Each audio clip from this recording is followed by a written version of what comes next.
Jadi kita tuh kan udah tinggal di komplek ibu saya ini udah lama ya, dari semenjak saya juga TK gitu. Jadi terkadang tuh banyak sekali ada orang-orang yang nge-WhatsApp atau ngirim surat kaleng gitu, bahkan untuk ngasih tahu bahwa istilahnya ini kamu hati-hati deh sama asisten ibu kamu gitu. Tapi kan kita nggak pernah ada pikiran macam-macam gitu ya. Jadi kita nggak pernah pikiran tidak baik terhadap orang lain. Jadi kayak ini kenapa ya? Ya sudahlah gitu. Sampai akhirnya kemudian ya kita mempertanyakan. Sampai ada yang surat kaleng juga bilang bahwa kamu cek deh surat-surat kamu. Kemarin itu tanah ibu kamu tuh udah mau dijual dan itu udah atas nama dia. Tapi kok orang makin banyak ya suara-suara kayak gini. Akhirnya benar kakak saya pergi sendiri ke BPN untuk ngecek.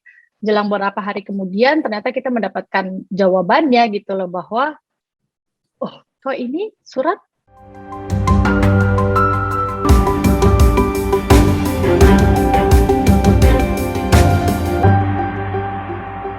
Bagaimana perasaan Uni ketika polisi sudah mulai melakukan penanganan ini dan satu orang notaris ditangkap dan satu orang lagi menyerahkan diri? Apa yang Uni rasakan terkait dengan penanganan perkara yang Uni laporkan kepada Polda Metro Jaya? Silakan.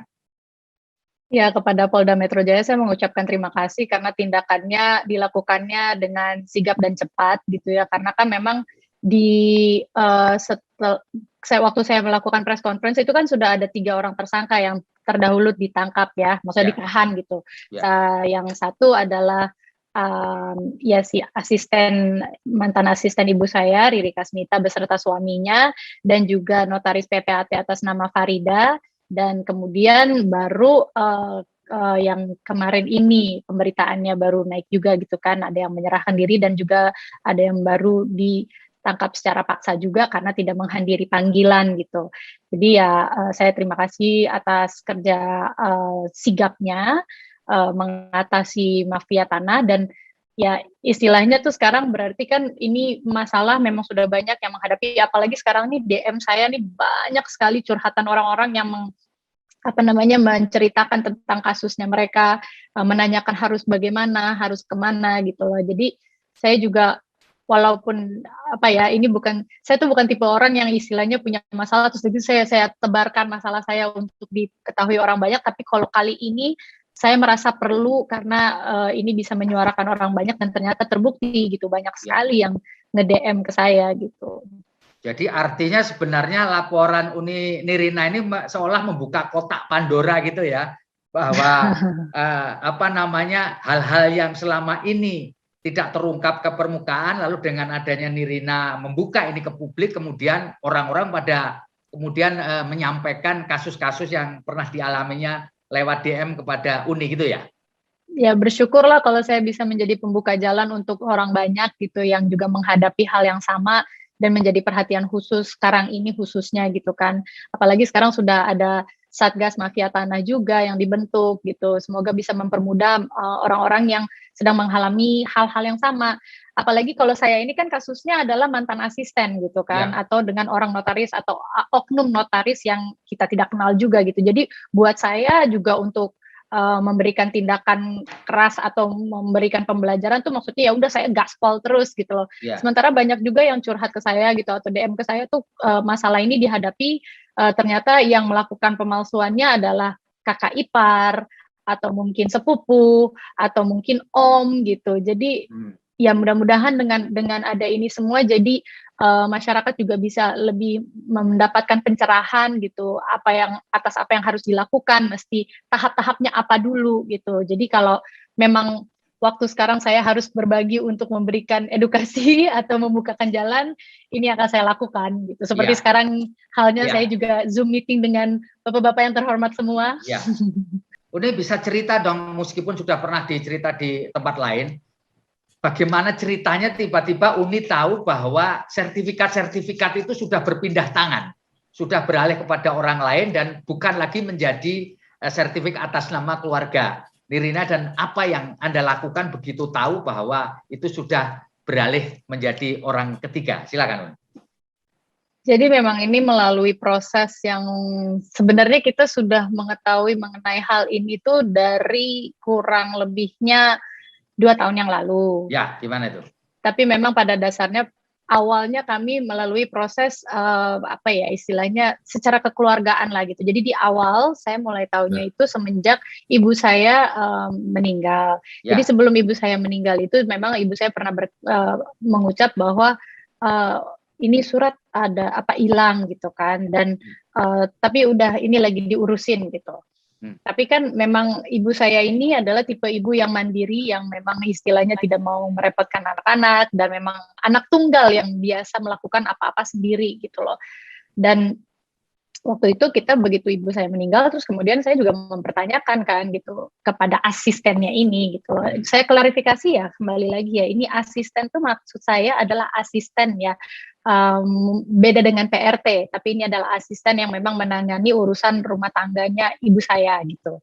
Jadi ibu saya punya beberapa bisnis seperti kosan dan yang lain-lain itu gitu, dan dia merupakan asisten ibu saya. Dan waktu itu begitu ibu saya meninggal, otomatis kan kami kakak beradik mendudukan dia untuk menanyakan apakah ibu saya ada perihal yang belum terselesaikan, kayak misalnya ada utang atau apa yang harus kami selesaikan gitu kan.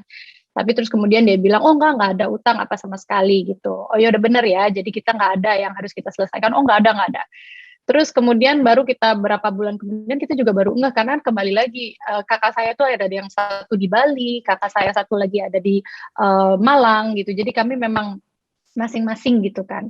Sampai akhirnya kita menanyakan kembali gitu, tadi dulu deh, perasaan waktu itu kita, mama pernah bilang lagi ngurusin surat tanah ya, kok nggak ada kabarnya ya gitu, dan ini kalau nggak salah juga pernah bilang ada surat wasiat gitu, tapi mana ya gitu. Terus saya tanya lagi lah kembali ke Riri itu, nanyakan bahwa ini kalau memang ada surat wasiat kok notarisnya nggak datang ke kita gitu, itu satu. Terus yang kedua, surat yang lagi diurus bagaimana kelanjutannya gitu. Oh tenang semua lagi diurusin, semua udah mau selesai kok segala macam. Sampai akhirnya kita cari tahu, akhirnya kakak saya pergi sendiri juga ke BPN untuk mencari tahu itu semua gitu.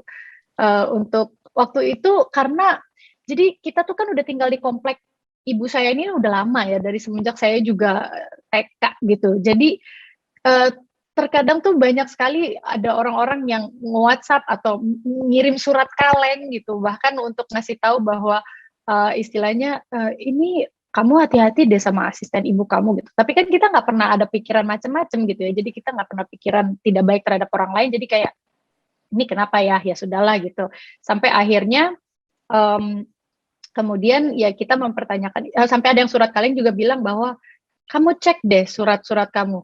Kemarin itu tanah ibu kamu tuh udah mau dijual dan itu udah atas nama dia.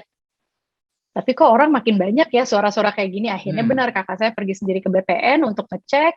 Jelang beberapa hari kemudian ternyata kita mendapatkan jawabannya gitu loh, bahwa oh kok ini surat atas nama orang lain gitu loh, atas nama si mantan asisten ini.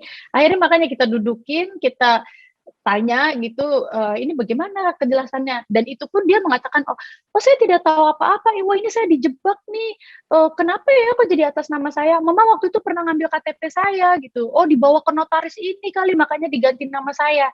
Itu alasan dia gitu. Dari situ baru kita tar dulu deh, kalau misalnya mama mau ngapain pakai nama dia gitu loh, apapun alasannya itu kan masih ada kita gitu. Dan kalau sudah beralih juga kan harusnya ada tanda tangan dari ahli waris, suaminya atau segala macam, tapi none of us, tidak ada di antara kita yang pernah menandatangani surat apapun gitu. Jadi barulah dari situ kita kebongkar, dan di awal tetap kita masih mengusahakan untuk menyelesaikannya secara kekeluargaan gitu. Jadi kayak ini gimana? Oke, gini deh. Kita nggak mau ribut-ribut, pertanggungjawaban kamu apa? Terus dia bilang, aduh nih saya nggak tahu nih, berarti ya saya suruh deh notaris itu ketemu. Akhirnya udah kita rembukan lagi sama notaris tidak mengakui apa-apa. Akhirnya dibilangin dibuat lagi satu figur fiktif lagi gitu, kayak ada satu figur yang datang untuk mengatakan bahwa ini yang nyelesain suratnya ibu kamu tuh dia gitu. Kalau saya sebagai notaris hanya menandatangani atau bikin surat kuasa katanya gitu. Oke, mana surat kuasanya? Kemudian surat kuasanya ditunjukkan ke kami pun juga pas kami lihat, kakak beradik pasti langsung tahu lah bahwa tanda tangan itu tidak benar adanya gitu kan. baru akhirnya kami telusuri lagi, barulah akhirnya kebongkar bahwa ya itu tadi kan surat udah atas nama orang lain, terus figur ini juga palsu gitu. Ya udah akhirnya karena sudah semakin besar dan sudah semakin apa ya, kayaknya kami terlalu tidak mengerti gitu, karena ini udah kayak film gitu, kayaknya apaan sih kok ada orang lagi baru. Udah deh, daripada kita juga salah secara hukum, dari situlah saya konsultasi bersama pengacara, dan kemudian hasil dari konsultasi itu akhirnya kita laporkan, dan ya udah inilah kita jalankan, kita proseskan gitu. Jadi biar ini tidak salah secara hukum gitu, kita menjalankannya benar. Walaupun di awal tetap kami berusaha untuk menyelesaikan secara kekeluargaan, tapi tidak dari mereka respon yang sama gitu. Jadi ada pengajuan katanya cicilan, tapi dari sekian rugi yang kami dapatkan cicilannya 2 juta per bulan, itu kan mau berapa ratus tahun untuk dibalikin gitu. Iya. Jadi jarak antara kasus ini terungkap dengan lapor ke Polda Metro Jaya berapa lama ini? Kalau secara waktu kami menangani ini sendiri kurang lebihnya setahun lebih ya, hampir setahun setengah. Ya, sampai akhirnya kami ajukan laporan, itu semua berprosesnya kurang lebih 6 bulan ya, Ruben ya. Itu ada proses 5 bulan. 5 bulan ini juga ada proses PPKM darurat. sama PPKM darurat itu. Ya.